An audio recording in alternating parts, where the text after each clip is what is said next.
Hello, my name is George Barisich. I'm a third-generation Croatian commercial fisherman. Born in America, but my parents came from the old country. Shrimp, and I also fish oysters. I farm oysters. Now, I did that before BP. Now I no longer farm oysters. I just shrimp a little bit. I've been actually on these boats every summer since I've been 9 years old. I'm actually, I think, one of the most educated fishermen they got. I actually went to college, went to law school, and I went back on the boat because I prefer this lifestyle. And then after about 10 years of doing this, the government and the radical environmentalists said, y'all not going to make a living at this anymore. And they started passing all kind of bogus regulations that were putting us out of business.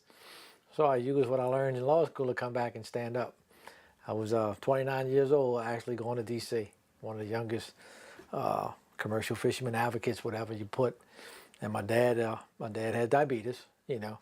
And while he was dying, he said, you goofy bastard, you quit that law school. He said, you better use what you learned back then to stop these people now, or you won't make a living at the end of your career. You won't be able to.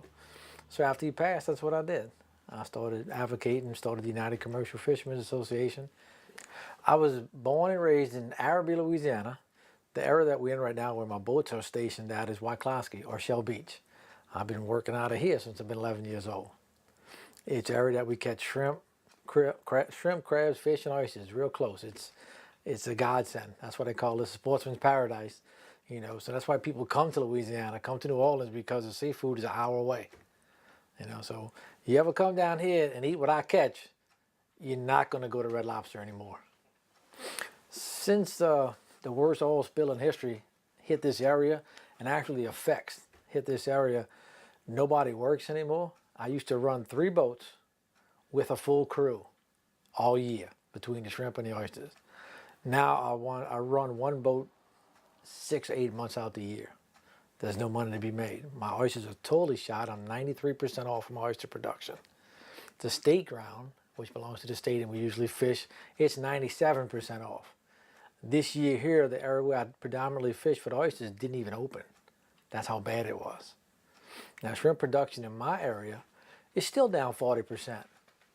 And they keep telling me, well, go across the river, go someplace else. I said, no, y'all promised to make it right.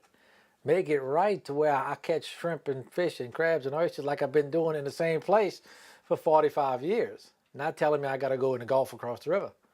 You know, that's part of the problem. Nobody made that right. BP has yet to make it right. You know, and the worst problem was that our government, our Coast Guard, our Homeland Security, our mineral management program, it's their fault. And they let BP hide the truth. They helped them hide the truth. You know, so here we are, we have the worst environmental disaster in history. And then we have our own government abandoning our own people. You know, instead of helping us, fight them, stand up to them, get all we can get out of them because we don't know what's going to happen. You know, they just let them hide everything, you know. And that takes away people like myself whose hope. You know, as long as you got hope, you got a chance, you're going to fight. But when everything that's happening, the government's letting them do everything to hurt you, you know, you sort of lose faith, you know. So a lot of people have gone out of business because the ones who did okay in the BP lottery, they're going to be here. You know, people like myself who had trip ticket data, been catching shrimp and fish and oysters for decades, they got a decent check, all right?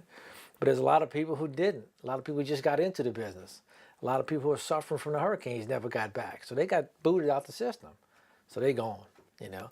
And a lot of people that were foolishly took that ridiculous $25,000 final offer settlement. $25,000 to sell your life away. I don't know why they did it, but they did. Some people were put in a jail because they didn't get anything from BP initially. They weren't hired to work vessel opportunity, and for 2 years after, you know, from when it happened up to 2 years, you couldn't make any money.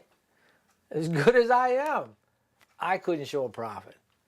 You know, Mr. Feinberg came one time, and we advocated for doing what they call an interim payment system.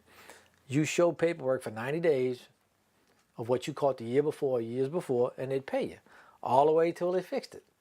That way, if it fixes itself by next year, the year after, you're off the hook.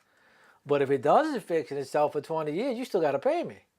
That's my definition of making it right.